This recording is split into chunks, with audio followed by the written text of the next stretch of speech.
Welcome everyone to this presentation on autonomous delivery in the food industry. We will touch on the future scope of this emerging technology while also highlighting the complications and challenges which are influenced by government laws and regulations, quality assurance, and security. Before looking at how automation is used in food delivery, let's first consider the history of food delivery. First, let's consider the home delivery of groceries. Before 1900, it was common for consumers to purchase their groceries from a general store and several specialty shops like a bakery, butchery, fishmongery, and a vegetable stand. Many customers walked to the market, so proprietors offered to deliver purchases to their homes. In the early 1900s, home delivery began to disappear with the emergence of grocery chain stores like A&P, Kroger, and Piggly Wiggly. The chain stores changed retail forever. They began to standardize their inventory and offer pre-packaged brands. Customers could shop for themselves instead of a clerk gathering everything on their grocery list. The chains implemented modern-day accounting techniques and started looking for ways to reduce costs and make more profit. Chains created supermarkets by consolidated specialty shops, so the customer had to only make one stop. Home grocery delivery fell victim to cost-cutting and the emergence of the automobile. The warehouse superstores of the 1930s, like King Cullen, did not offer home delivery because they were located in the low-rent warehouse districts. While there were expectations, most notably with the remaining proprietorships, home delivery from major chains gradually disappeared. Even the milkman stopped making his rounds in the 1960s. There are records of restaurants offering takeout and delivery services, especially for Chinese cuisine before World War II. However, these services spread rapidly afterwards. Many homes or kitchens were destroyed by German bombs in the UK. Restaurants began delivering when people didn't have a way to prepare food. In the U.S., people discovered television and started staying home to watch instead of going out. Restaurant owners didn't want to get left out, so they began offering takeout and home delivery. Servicemen came back from Europe with a taste for Italian food, and restaurants started cooking and delivering pizzas. Today, takeout and delivery channels are essential for restaurants. In this section, we'll cover the current technology in delivery automation. Home grocery delivery emerged again after the invention of the web browser. Internet startups like Webvan and Cosmo offered online grocery ordering and delivery. Most of these startups did not survive the dot-com bubble because of their heavy investment in warehousing and delivery infrastructure. Also, most customers had not at the time become online shoppers, so revenues never rose to expectations. Webvan, for example, filed for bankruptcy in 2001, just 2 years after raising $1.6 billion in initial public offering. In contrast, Peapod, which started in 1989 before the internet, used the local grocery store as the warehouse and used the employer's vehicles to deliver groceries. With 10 years of experience under their belt before the dot-com crash, Peapod has survived and is now operating in 24 U.S. markets. For a decade following the dot-com crash, there were few grocery delivery services available to consumers because of the challenges with both the economics and logistics of online grocery shopping. Profit margins for the online channel were very tight because consumers expect online pricing to match in-store pricing. They don't want to pay more for shopping online. Consumers also expect delivery fees to be low or therefore forego online shopping and visit the grocery store. Many consumers actually enjoy going to the grocery store because they enjoy shopping. There are significant labor costs for online shopping. Someone has to pick, pack, and deliver them. These costs have been offset by the delivery fee and by cost saving associated with online purchases. Last mile logistics are challenging because of the consumer demand for quality and freshness of produce and meats. Consumers have to be at home to receive their groceries, or some could spoil. So they want their purchases to be delivered quickly and within a short delivery window. Some stores are offering curbside pickup. Consumers can order online while at work and pick up groceries on the way home. That way they can skip both the store experience and the delivery fee. Finally, for chains that deliver or deliver through a third party, the online and in-store inventories have to match and ideally should be integrated. Shopping apps allow the customer to specify substitutions, but customers are much happier if they receive the brand and size quantity that they purchased.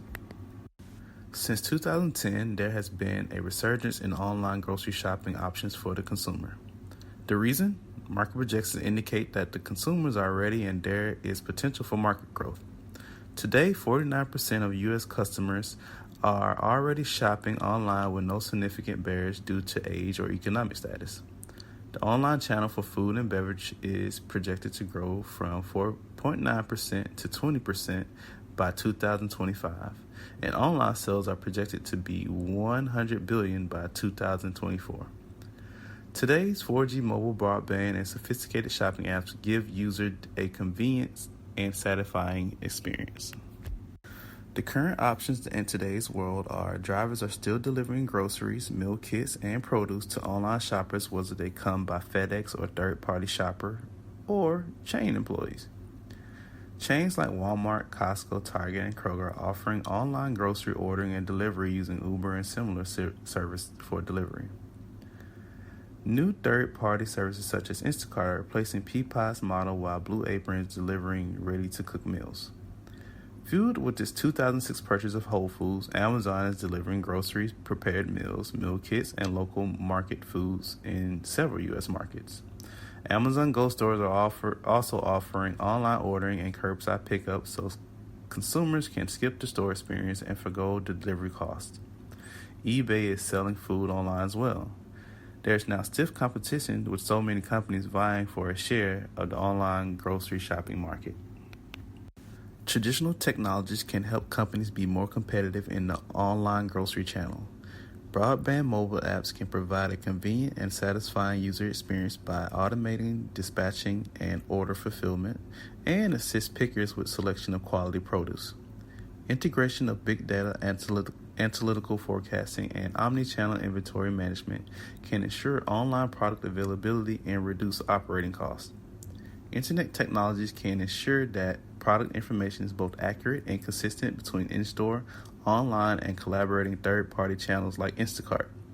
Delivery vehicles with separate compartments for frozen, refrigerated, and room temperature can improve the freshness of deliveries. However, these traditional technologies do not help companies lower its delivery costs. Lowering the delivery costs would have the greatest impact on a company's competitiveness. Machines can be more reliable than human drivers. They work 24/7, and their pit stop and downtimes can be forecasted and worked into a schedule. Scheduling can ensure consistent delivery times and short delivery windows. By reducing the labor costs associated with delivery, a company can become more competitive, capture a larger share of the market, and eventually turn the online channel into a profit center. There are 3 technologies that can replace the human driver: ground-based robots, autonomous ground vehicles, and aerial drones. First, robots don't drive on the streets. They can deliver on campuses and in neighborhoods by navigating the sidewalks. They can also be used for indoor delivery in hospitals, hotels, and even restaurants. In a campus setting, food orders are placed with the phone app and are prepared and loaded into the compartments by the cafeteria. They are then delivered by the robot to the designated location within 15 minutes and accessed with the same phone used to place the order. Starship Technologies has deployed their small autonomous robots in the US, UK, Germany, Switzerland, and Estonia. In the U.S., they are currently delivering in the Silicon Valley and Washington, D.C. In partnership with Mercedes-Benz, Starship uses specialized vans to deliver up to 8 of their robots into a neighborhood. The van can automatically load and reload the robots with orders and dispatch them to their final destination up to 2 miles away from the van hub. Autonomous vehicles, or AVs, drive on the streets within geo-fenced areas to make their deliveries. Several companies and partnerships are launching pilot delivery services using AVs this year. Target is partnering with Nuro to begin delivering groceries this fall. AutoX is partnering with Grubhub and other suppliers to begin deliveries of fresh produce in select California markets. AutoX is offering 2 delivery experiences. First, the customers can place orders and arrange payment using mobile apps. A refrigerated AV will deliver them to the customer. Second, customers can request an AV to bring a grocery shelf to their home, allowing them to select and pay for fresh produce at the curb. Ford and Domino's are testing autonomous delivery of pizza in urban areas of Miami, Florida, following a brief test conducted in Ann Arbor, Michigan.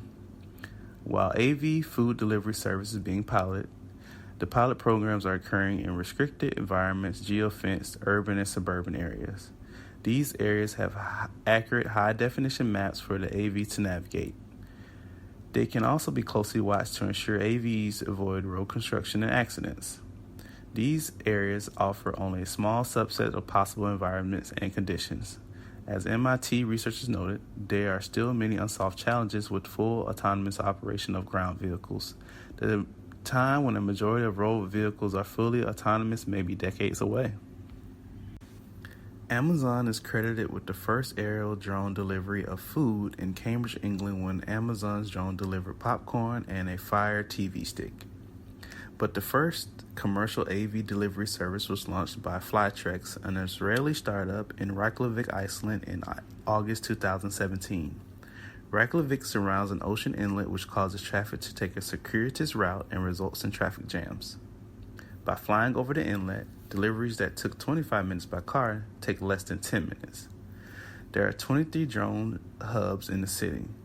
Customers place order with an AHA, a Grub-like service.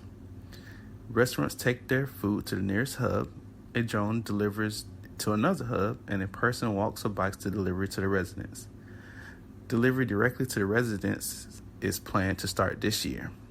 Flytrex started delivering restaurant orders at Kings Walk Golf Course in North Dakota in September 2018. Golfers place orders using an app.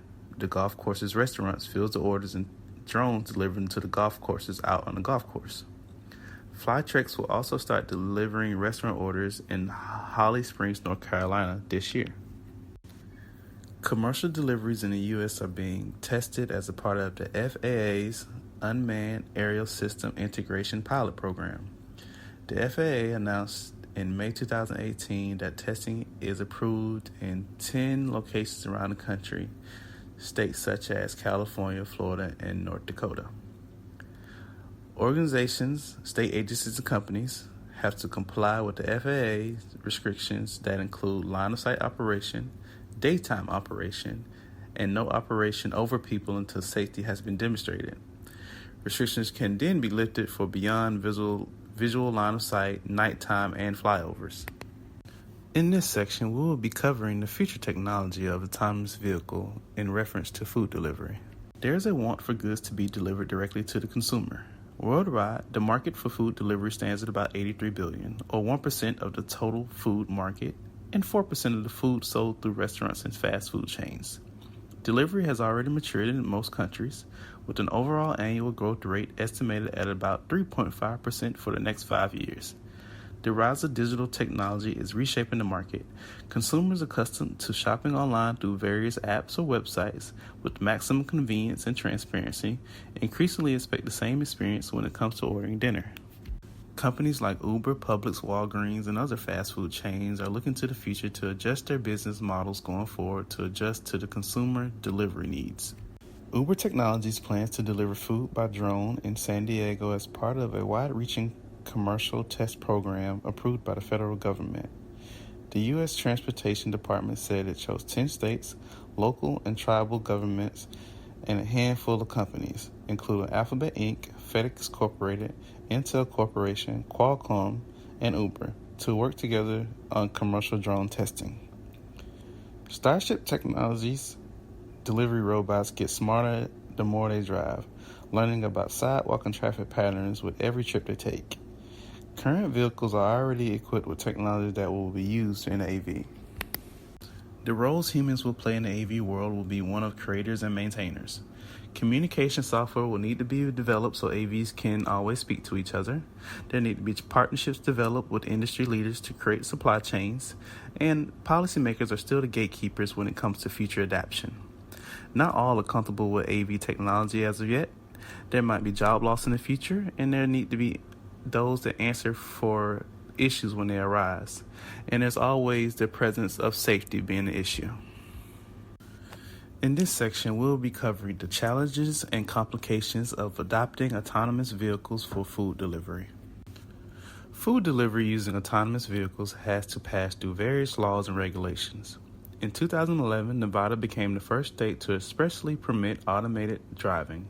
By early 2018, the number of states passing legislation related to autonomous vehicles numbered 21. However, each of these states has their own laws, which makes the software algorithm complex for autonomous vehicles to follow each exceptions and restrictions of state laws. Federal policymakers have encouraged states to establish a consistent national framework rather than a patchwork of incompatible laws. In September 2017, the U.S. House of Representatives passed a bill called the Self-Drive Act. A few weeks later, the Senate unveiled similar legislation entitled the American Vision for Safer Transportation Through Advancement of Revolutionary Technologies, or AV START Act. The first accident involving an autonomous vehicle was reported in February 2016 when an autonomous vehicle hit the side of a passing bus.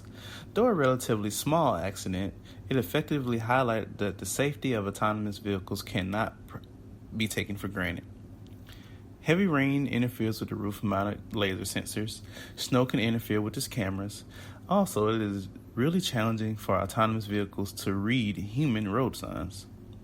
It will be critical for autonomous vehicles to have internal sensing and algorithms that can detect when internal components are not performing adequately. The San Francisco Board of Supervisors voted to severely restrict food delivery through autonomous vehicles on sidewalks due to pedestrians being at unease. Autonomous vehicles are a major hacking concern because unlike an ordinary desk computer, these vehicles are physically vulnerable and easily accessible by hackers. This could lead to major problems and concerns such as privacy, terrorist attacks, slow criminal prosecution with no effective method of deterrence, unclear liability issues, and other crimes such as kidnapping. Senator Ed Markey has devoted attention to the vulnerability of connected vehicles to cyber attacks, stating that the vehicles could be hijacked and controlled to stage attacks by modifying the operation of the vehicle. Privacy is a critical legal implication of autonomous vehicles. It is especially made so with the implementation of V2V and V2I communication systems.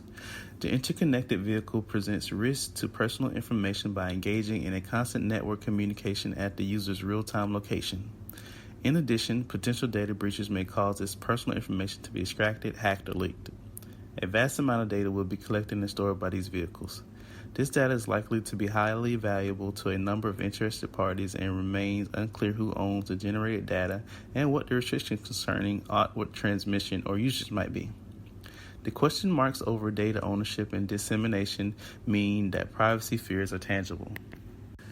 In order for autonomous vehicles to deliver the food and make quick decisions, it has to have precise information on location and decision-making capabilities. The speeds and data processing capabilities needed to mimic the timing of human reflexes are incredible. This requires faster network like 5G. By using 5G cellular network, it can be achieved. However, it takes 2 to 5 years to roll out to the masses. Autonomous vehicles also have practical limitations such as distances they can travel, the amount of weight it can carry, and the problems related to flying in high winds and rainstorms. Also in play are numerous privacy laws pertaining to live video feeds captured and recorded by flying autonomous vehicles. Autonomous vehicles will eliminate driver jobs like taxi, truck, and delivery jobs across various sectors, which will increase the unemployment rates. Since there is no occupant, officers cannot observe the behavior of the driver as they often do in hopes of gaining reasonable suspicion to make a stop. Without probable cause that the law has been broken or reasonable suspicion to stop the vehicle, the Fourth Amendment does not permit an officer to stop the vehicle. The introduction of AVs into our society may shift the way we look at the Fourth Amendment search and seizure and an ability for the police to make drug intervention stops. But ultimately, AVs will remain stoppable under the Fourth Amendment. The primary ethical issue dealt with is one of moral decision-making. How should an AV behave in situations in which moral reasoning is required? Imagine an AV driving down the street with parked cars on the side and a sidewalk on the other. Suddenly, a child hidden behind a parked car steps right in front of the AV. There is almost no time to react, especially not to come to a complete stop. But the AV could swerve onto the empty sidewalk. It seems clear that from any ethical point of view, that's exactly what the AV should do. However, swerving onto the sidewalk simultaneously means to ignore the traffic rule that forbids driving on the sidewalk. Deciding so requires already a non-trivial but quite common sense judgment, i.e. that the traffic rule may be null and void if cases where otherwise people would be harmed. To make matters worse, imagine an adult walking on the sidewalk who would be hit by it if the AV swerves. This predicament asks for a tragic decision whether the life of a child takes precedence over the life of an adult. Alternatively, one might maintain that the pedestrian on the sidewalk is entitled to more protection than a person carelessly stepping onto the street. Clearly, these decisions require ethical assessment, i.e. they need to be made with respect to factors that are recognized by established ethical theories.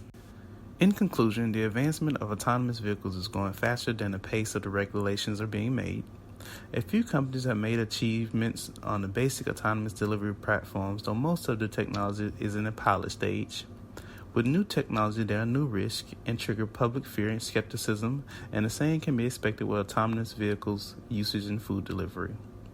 It is difficult to predict the timescales for fully autonomous food delivery going forward, but it is on the way.